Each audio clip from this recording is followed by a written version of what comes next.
Coach, 3 games now into conference play, and let's go back to the win against Coastal at home last Thursday. And you guys are up 1-0 for the majority of the second half. The Chanticleers score with 10 minutes left to tie, and you guys come right back, and Shannon Studer nets the game winner.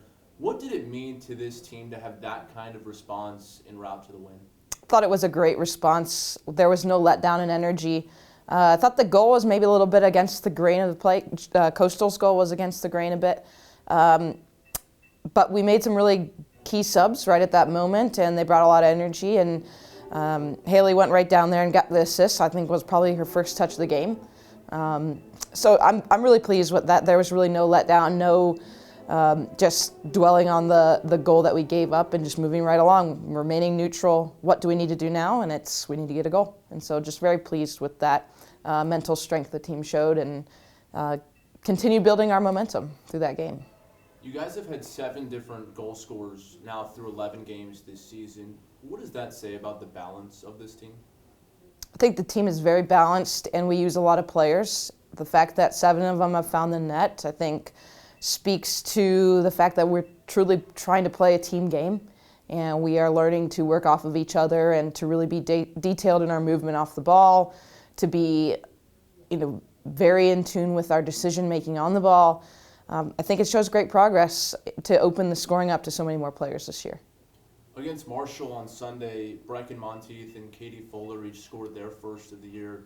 For Brecken, she puts a ton of shots towards goal each game. So what does it mean for her to finally break through and get one, and then for Katie, a really scrappy goal?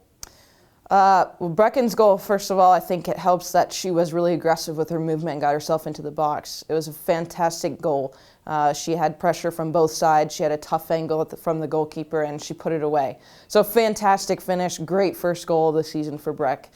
For Katie, just a great gritty goal, which is the type of player that Katie is. I'm really pleased that she made the initial contact on the corner kick with the first ball and just kept running through it and ran it right into the goal. And that's exactly what we want in kind of those chaotic, scrummy situations. I know a 3-2 loss and having Marshall score right at the end is disappointing, but in looking at that game, you guys were held to just 1 shot in the first half and really turned it around and put a lot more on net in the second half. What stood out to you in terms of your team's adjustment as that game went along?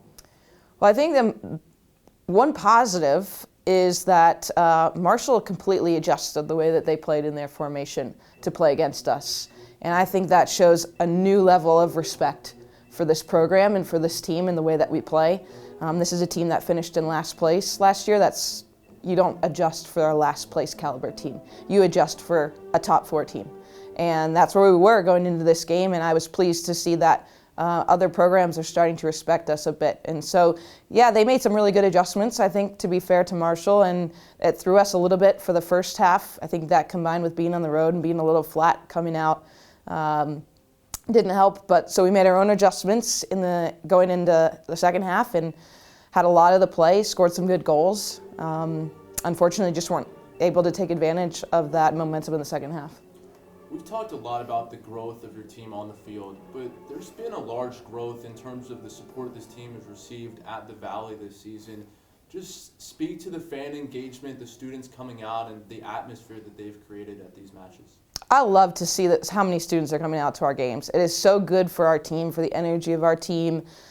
They play different with that energy, and it's a really good thing. We need those students to keep coming out. We have a great parent following as well, and family and friends are always out supporting. I think our marketing team has done a good job putting together some giveaways and exciting events at the games. I think Pups at the Pitch was probably my favorite, being a dog lover, but I think that we've had some exciting things going on at the game in terms of marketing and promotions, but also in the product that we're putting out on the field. It's a pretty exciting game to watch.